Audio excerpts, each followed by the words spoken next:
Hi, my name is Linda. Welcome to the importance of working all 12 steps. The co-leader today is Karen. She'll be here in a few minutes. Please help us open the meeting with the Serenity Prayer.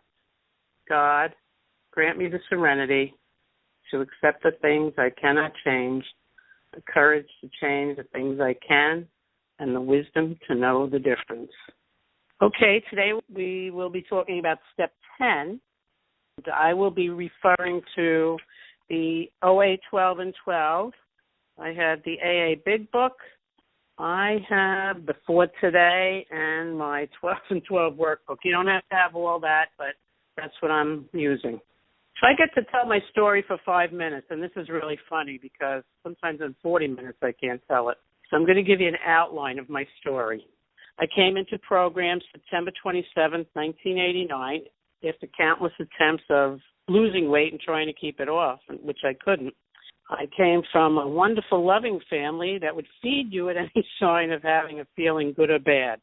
You know, they just couldn't see you cry. They didn't want to see you hurt. And, of course, if we were happy, we had food. So there was a lot of that, and there was lots of unconditional love. I had such great parents. So I used to think, how bad was that? But the truth is, it didn't prepare me for the real world of the conditional love and disappointment. My compulsive eating started really when I got married. I mean, that's when it was in full bloom because I ate through my pregnancy and all the disappointments of my short marriage of 3 years. You know, the arguments, the things like that. I felt like I couldn't handle it, so I would pick up the food and eat. After about 5 years, I tried marriage again after being a single mom. And again, after being married for a while and that, honeymoon wears off, I would eat my way through the disappointments. Things would happen. And what would comfort me was food. And I used that all the time. And I continued to gain weight. And I didn't realize that I didn't make the connection about my feelings and the food.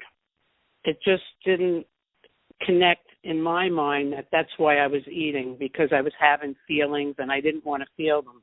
And I went through my first 12 years of marriage like that with my second husband. And I remember when I got into program, I had mentioned that there was AA out there, and I would continually drop those little hints. Anyway, we went to a friend's anniversary, and what I heard I could identify with, but I didn't drink. And everybody that got up there and told their story, I would listen to it and say, oh, that's me, but I don't drink.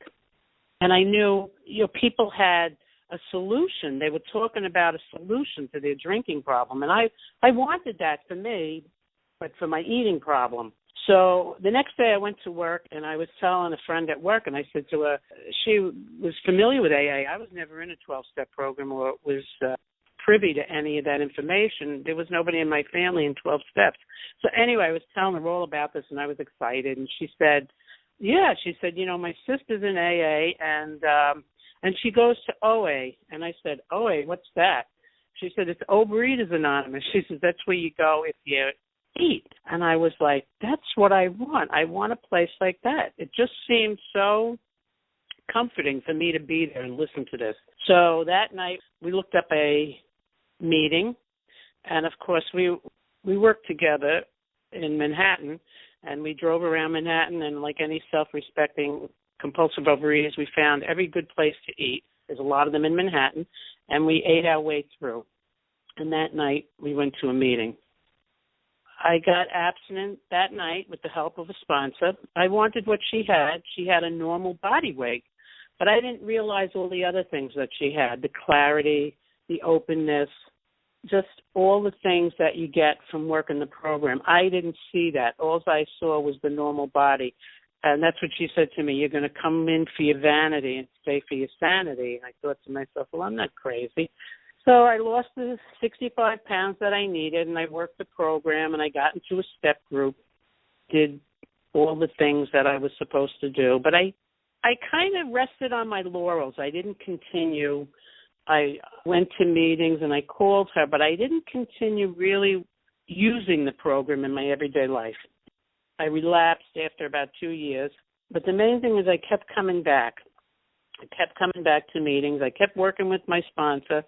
And what was important was she didn't give up on me. And I did get abstinent again after a few months. And I continued, and life was great in the program. At that point, things started to change. My husband was in AA. He was getting better. He had post-traumatic stress. He was going to a program for that. And he decided that he wanted to leave New York. He wanted to sell the business and leave New York. So all these little life issues started coming up. You know, me leaving my job, selling our house, moving. We had a motorhome, and we decided we were going to go on the road, things like that. And then my mother was diagnosed with breast cancer. So I left my husband to deal with all that house stuff. I left my job, and I look back, and that was a God thing that I was able to spend, 2 years with my mother, helping her. It was just wonderful. So I helped her. And then later on in 1999, we moved to Florida to be with her, to help her. And after 4 weeks in Florida, my husband was hit on his motorcycle. And when I got to the hospital, they said if he lives, he's going to be a vegetable. So needless to say, more issues, the day-to-day caring for my mom and going to see him at the hospital was causing me great stress. And I didn't have a home meeting or anything down in Florida. So instead of looking for a home meeting and trying to short my program, of course, once again, I turned to food. And this time I gained 130 pounds. After 3 months, my husband came out of the coma and was receiving a lot of rehab and therapy. My mom died in 2001, and we went on the road in our motorhome. And I visited meetings and went to meetings on the road, but it wasn't like a home group and being with the people that you knew you grew to love. And we came back to Florida. I don't remember. It was probably in about 2003. In 2004, I decided to have the gastric bypass, and it was helpful, but it was not what sustained me after the pink cloud of that procedure was over. I always said, whatever they do to my stomach, it doesn't change the thoughts in my head. And I went to meetings sporadically, and I never really left OA. In March 2007, I found a home group in Florida. On June 7th, 2007, I got a sponsor, and I've been abstinent ever since, holding down 147-pound weight loss. What's important is, I've learned to live in the program and use the program. My husband passed away October 8th, 2012. This time, I knew that food wasn't going to help those painful feelings. Only my higher power, my sponsor, service, and a handful of OA friends kept me going, and they lifted me. I do lots of service work to keep me connected to my program, and I'm thankful to have a program today and have a solution to all my problems if I continue my journey. And that's the part where I come into, it brings me to step 10. Step 10 is continue to take personal inventory, and when we were wrong, promptly admitted it. And on page 83 in the 12 and 12, it says, we read on page 204 of our For Today book, repetition is the only form of permanence that nature can achieve. And I read this and I said, what does that really mean? And I realized that, working through the steps, I always heard you live in steps 10, 11, and 12, and that was another thing. What does that mean, live in? At one point, I remember my sponsor saying to me when things would happen, she'd say, your food is the last thing to go. And I thought, that's weird. That's like the first thing to go. That's what I thought. But when I looked back and examined what happened and what I was doing, yes, I worked all 12 steps, but I didn't live in 10, 11, and 12. I didn't continue to take the personal inventory. I didn't continue to do what I was taught to do. Every day, what I used to do was call my sponsor. I would read my affirmations. I would read the big book. I would read my 12 and 12. I would do all those things, and little by little, all that started dwindling away. I didn't call my sponsor. I didn't get to all the meetings. And then I finally realized that's what she meant, that the food was the last thing to go, and that's what happened. So today, I learned that repetition is the only form of permanence. So I do every day repeat these things. I have a a sponsor. I don't call her every day, but I do text my food in, and we have a food text group. There's about 4 of us on the group, and we text our food, and that is wonderful. It keeps us in check. It keeps us honest. It keeps me honest. Also, what I do, this is like the action part of the program.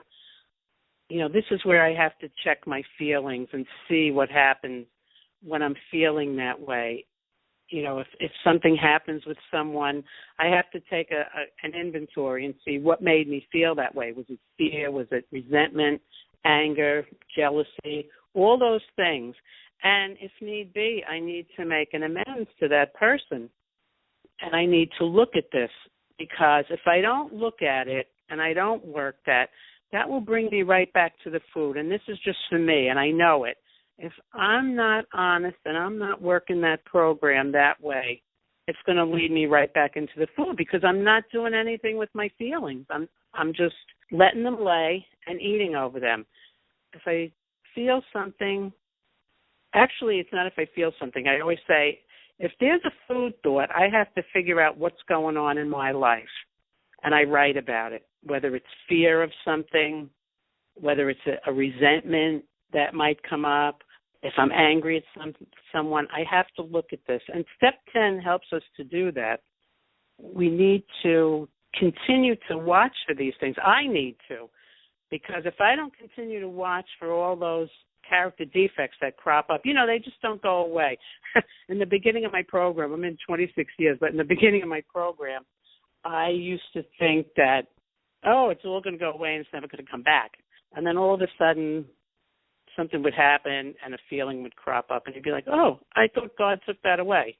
Well, yeah, maybe for the moment, but this is continuing to take your personal inventory. So that comes up. I have to see what I'm doing. I have to talk in the eye, because I know for me that's what I have to do. And it brings me to the principle of this step is perseverance. And I know that in my disease, I persevered to find that food and eat it. So if I want to get well, I have to persevere to continue to work my program. I can't rest on my laurels. I have a sheet that my sponsor gave me, and this kind of keeps me in check. I give it to my sponsees, and they say, it takes 2 minutes to do, because really it's just a checklist of what's helping me every day. Am I calling my food in? Am I making my 3 calls a day? That's another important part of the program, to talk to somebody else, to be of service to somebody else, to get out of yourself. For me, I need that, because I can stay in my own little head, in my own little place, and isolate. So these are the things that I need to do. Do I journal? Do I go to meetings? Do I do service? Do I read my literature? Things like that. Do I pray and meditate? And all these things I look at every day. Did I have courage to walk through some kind of fear that day? Did I take care of anything that I was procrastinating about? These are parts of my disease that will overrun me if I don't work this program every day to the best of my ability. I also think about when she said the food is the last thing to go. I need to be reminded of that, because if I'm not going to my meetings, and I have to do this even when I don't want to. Some days I don't want to get to a meeting. I have something else to do. If it's something that's, I have an appointment or whatever, that's different. But I try not to schedule appointments and things on my meeting days. And I make about 5 meetings a week and 2 on Wednesday. We have a beautiful beach meeting. I'm down here in Florida. We have a beautiful beach meeting. That's my home group. And I make that every week, rain or shine, sleet or hail. Sometimes we do have that down here in Florida, but I do make it. I can't let up on this. I enjoy the fact that I get to go to these meetings, to talk to people, to do service. This is what keeps me in the program. I also like the 3rd step prayer, which it is the 3rd step, but I use it for the 10th step too, because I will not mine be done. And I need to remember that. I need to keep God in all my activities. there was somebody sent me something that was really cute about a child's perspective, that God is always around because his parents can't be there.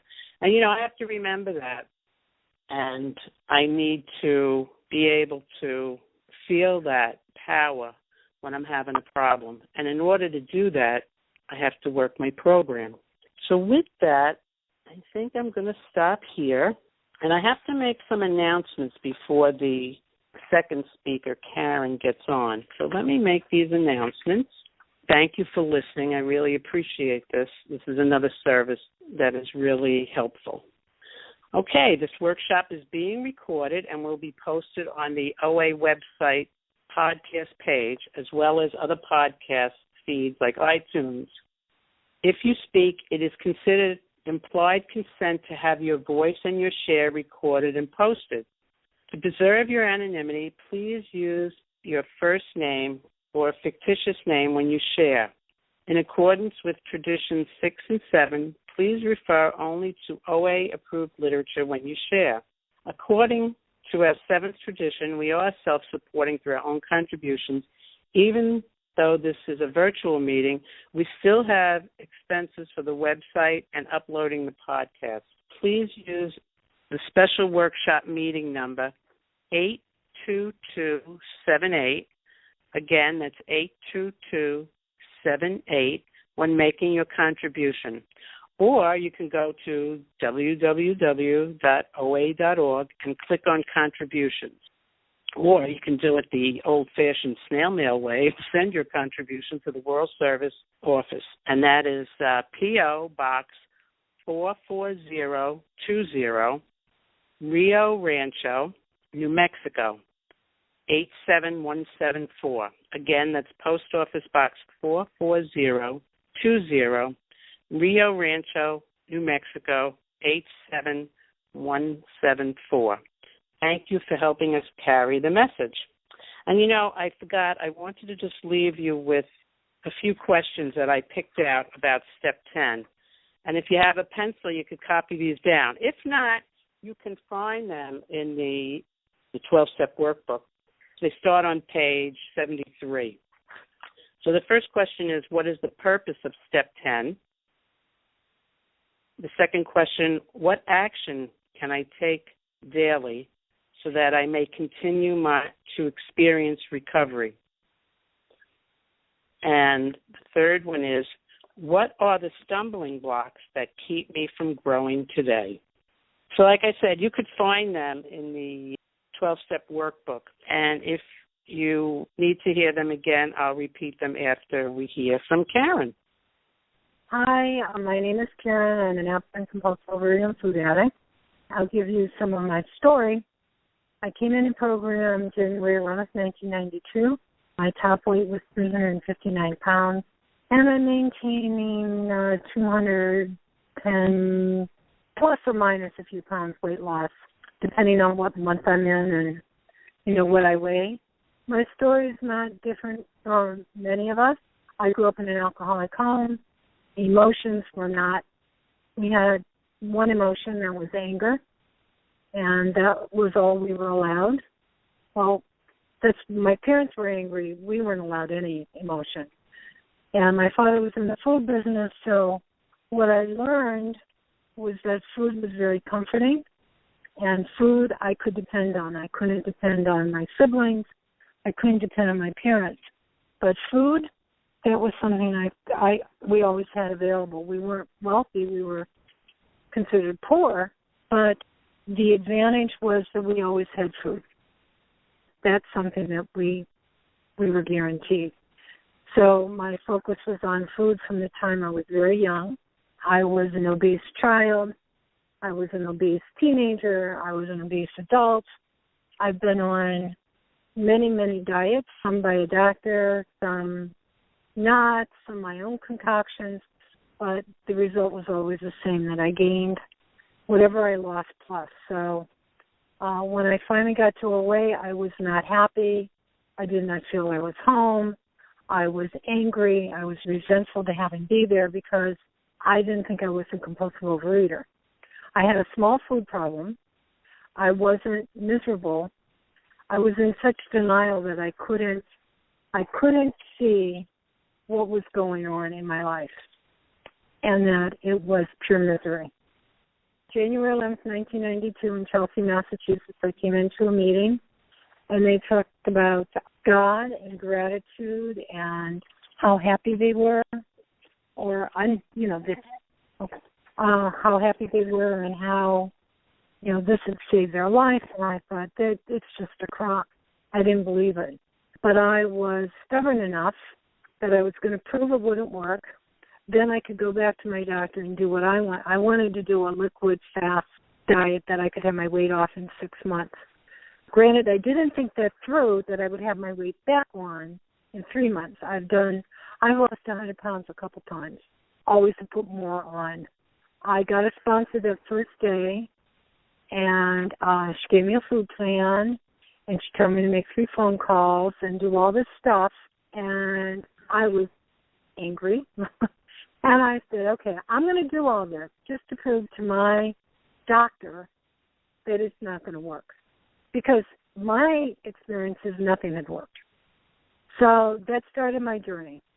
And I was in Massachusetts for 6 years, 92 to 98. And during that time, so much had happened, and I had done step work. I was very good. I did everything that I was asked to do. Did I do it with gusto? Did I do it willingly? Did I do it happily? No. I did it because I did the minimal amount of work I had to appease my sponsor. So in 98, let me back up a little bit. My husband was diagnosed with cancer during the 6 years. My daughter had a nervous breakdown. She was in high school. I went back to college. Good things, bad things happen.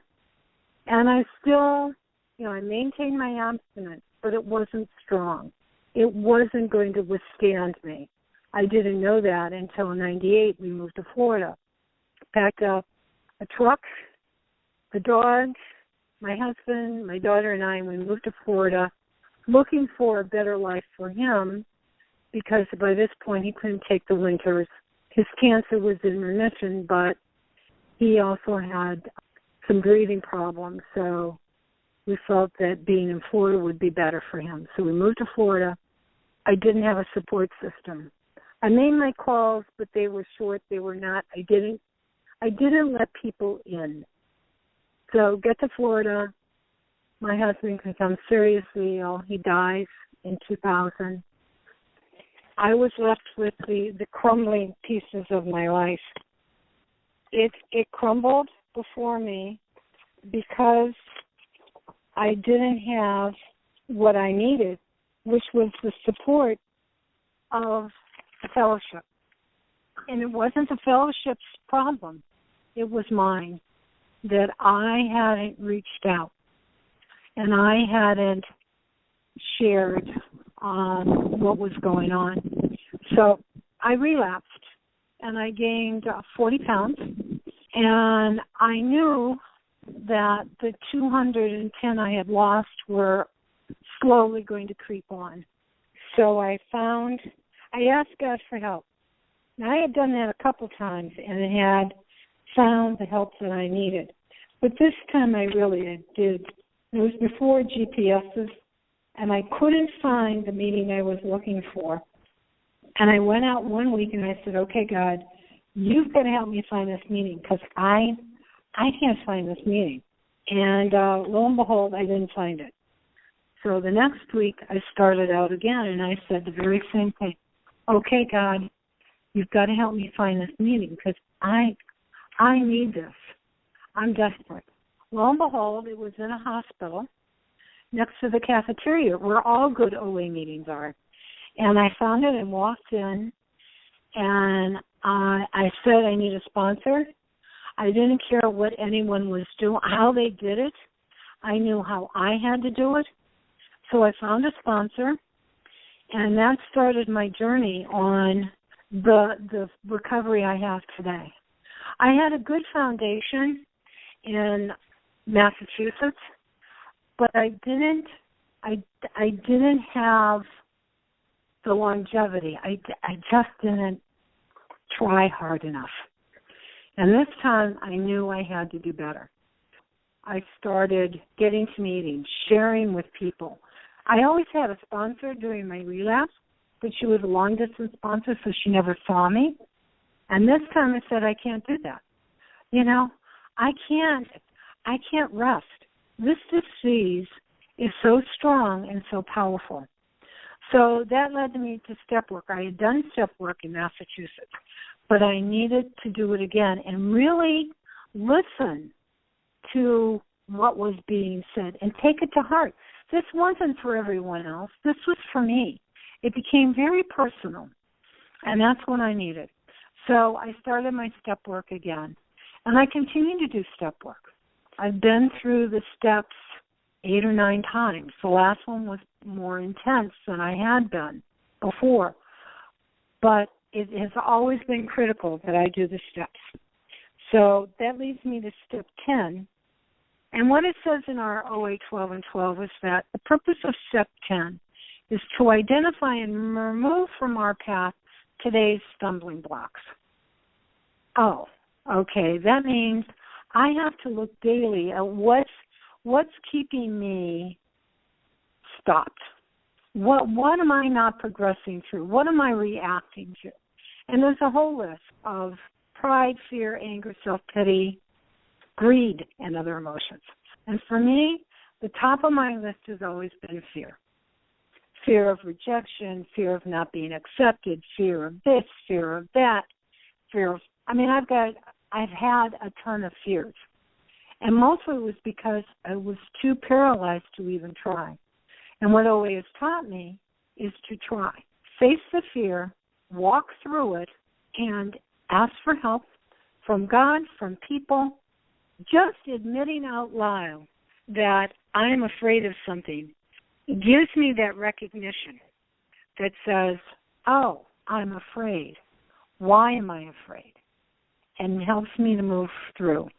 Anger, I get angry, but what I've learned is, what am I angry about? Well, I'm angry because they don't agree with me. What am I afraid of? If they don't agree, does that make me wrong? What I'm learning is I can be right, you can be right, and we would have to agree. That is my mind, because if you're right, then I'm wrong. No, we can both be right. That's your opinion. This is mine. This is how I choose to think of this.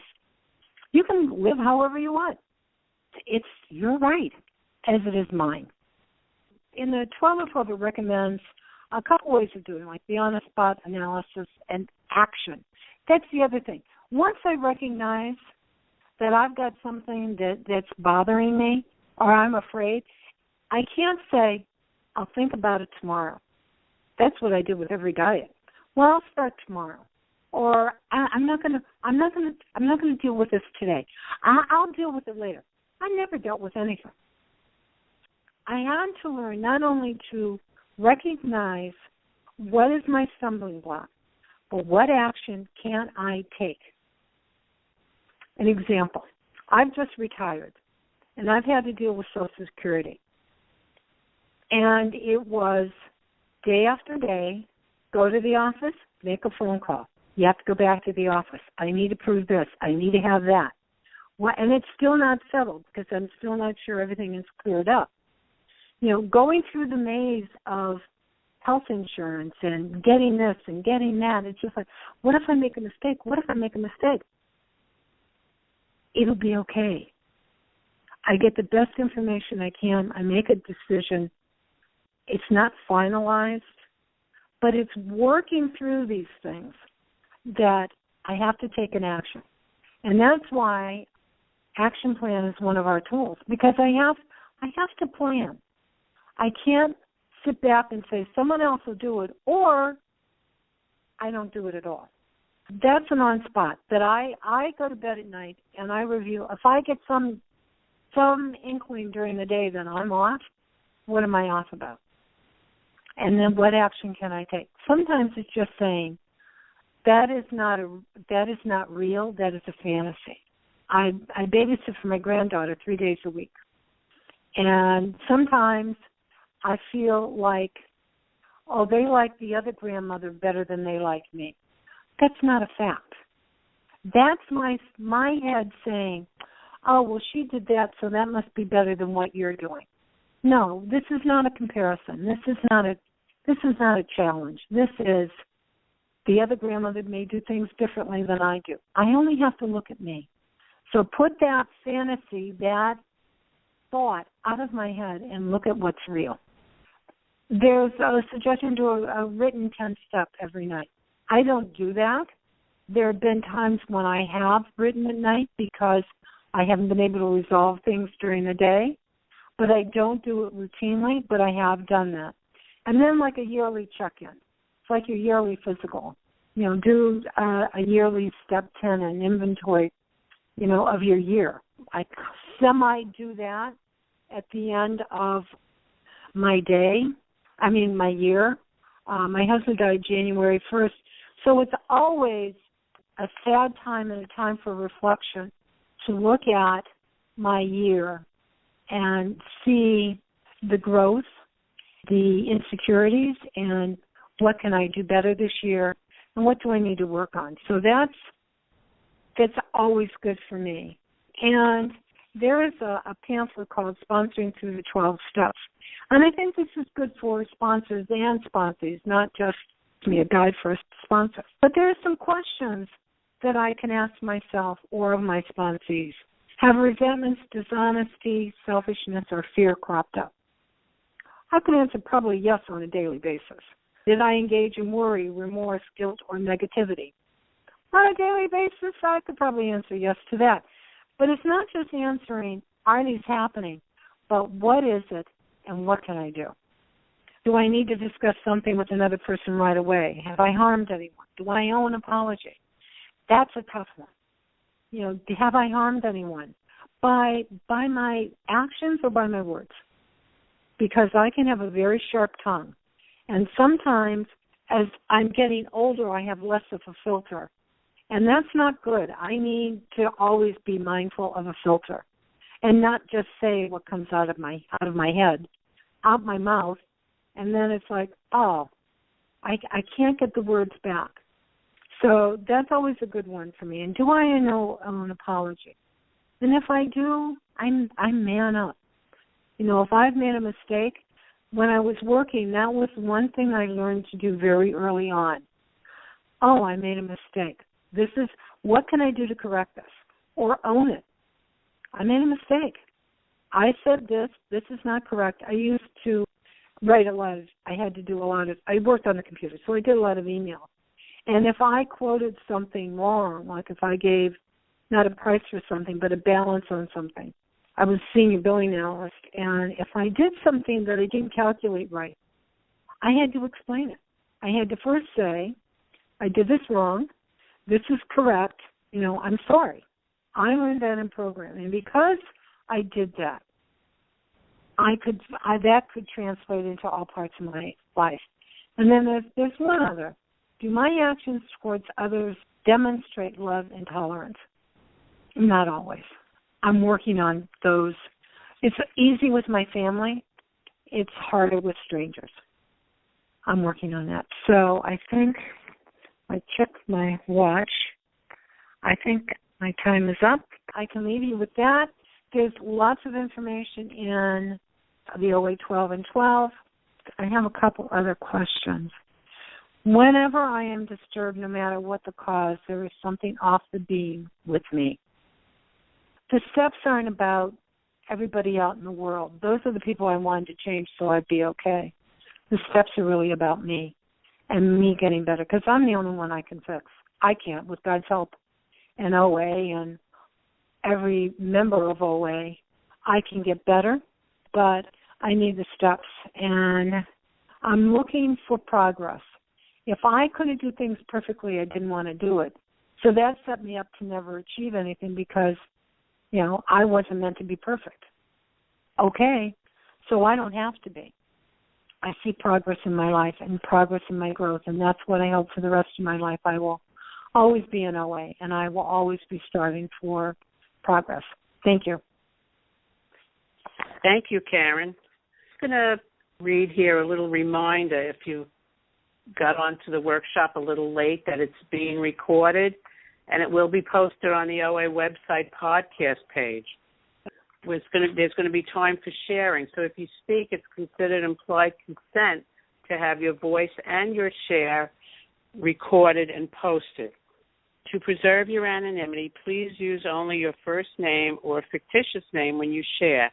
In accordance with traditions 6 and 10, please refer to OA-approved literature when you share.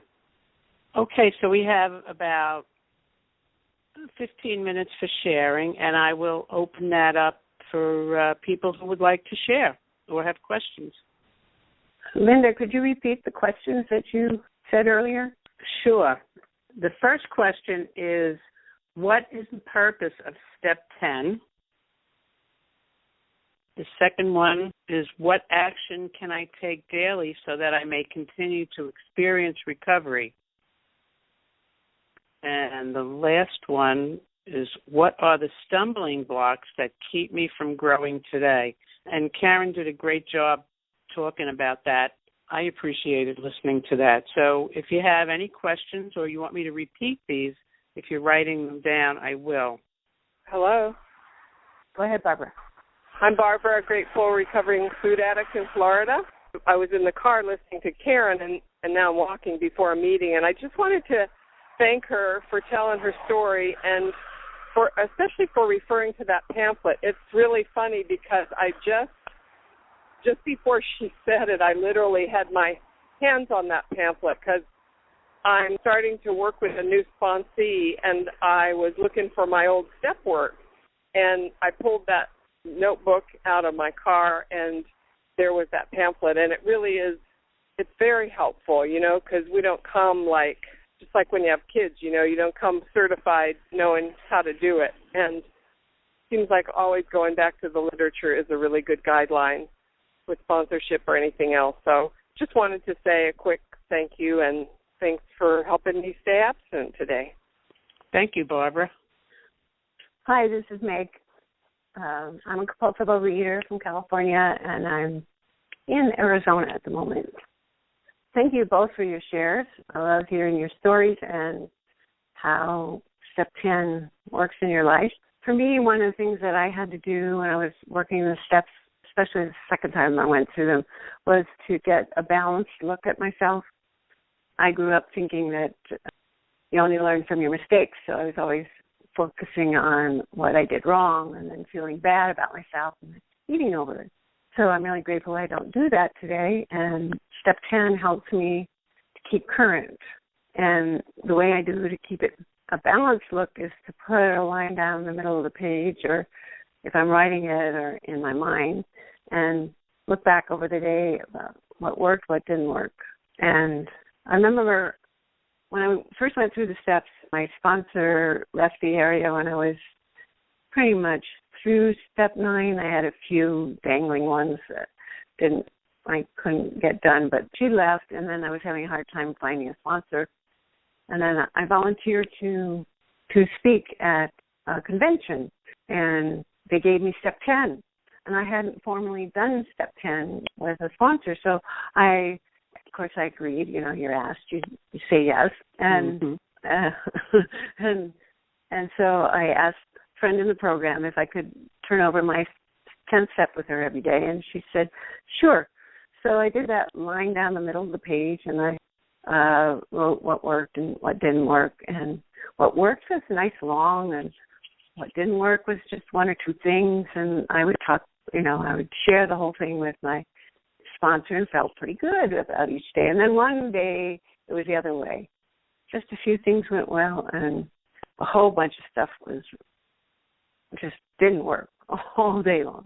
And I felt really bad about myself, but I talked to her about it, and I turned it over and found where I needed to make amends, and I figured out how to do it with her, and then on the next day I made amends, and I wasn't run by all that stuff. So I really am thankful that I learned to work Step 10 in a very structured way that works for me. It keeps me current so that I don't get old stuff running me. and running me to the food. So I'm really grateful for the 10th step. Thank you. Thanks, Meg. Hi, this is Stephanie. May I share? Sure. Thanks, Linda and Karen. I really appreciated what you had to say.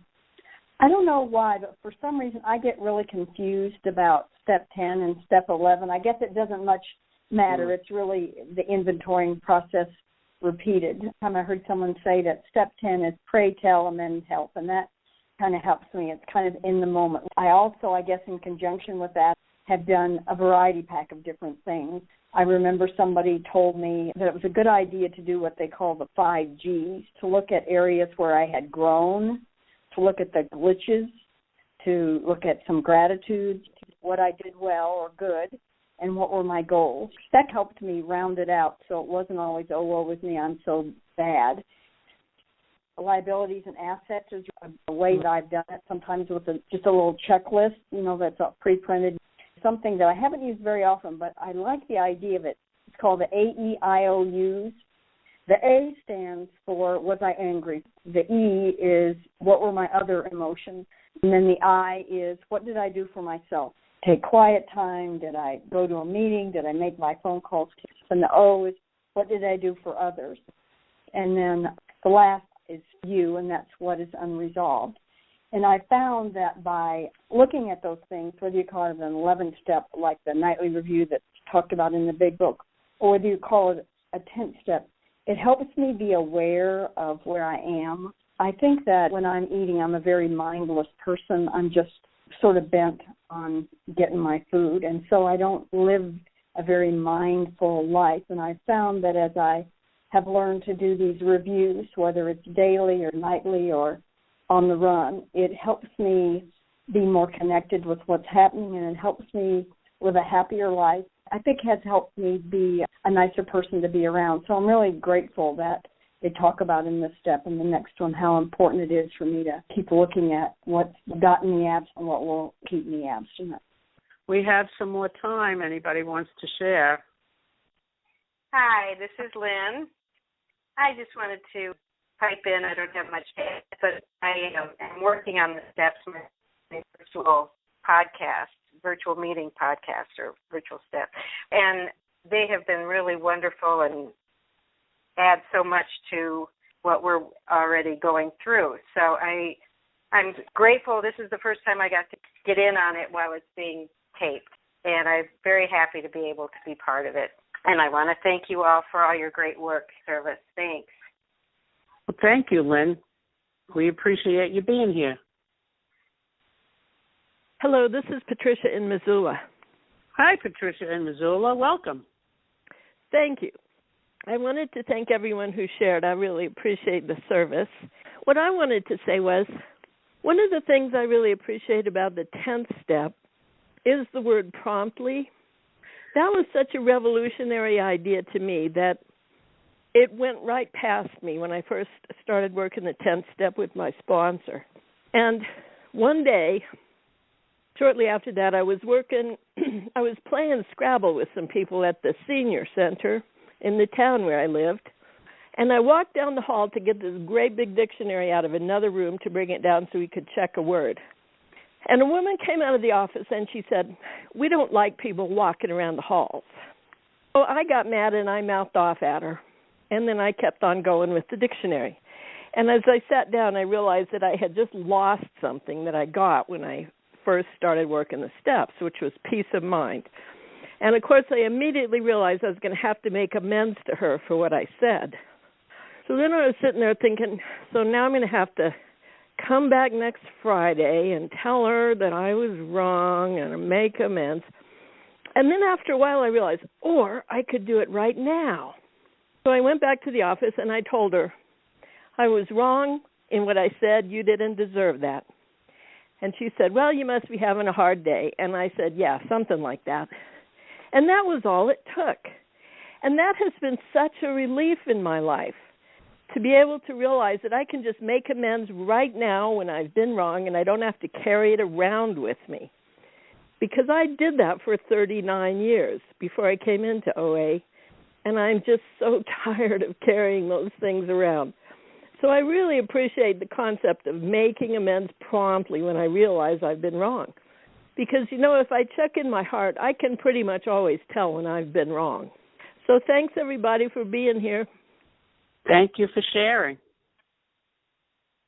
Okay, well, I'm going to wrap this up. In closing, the opinions expressed here today are those of individual OA members and do not represent OA as a whole. I would like to close with the third step prayer. God, I offer myself to Thee to build with me and to do with me as Thou wilt. Relieve me of the bondage of self, that I may better do Thy will.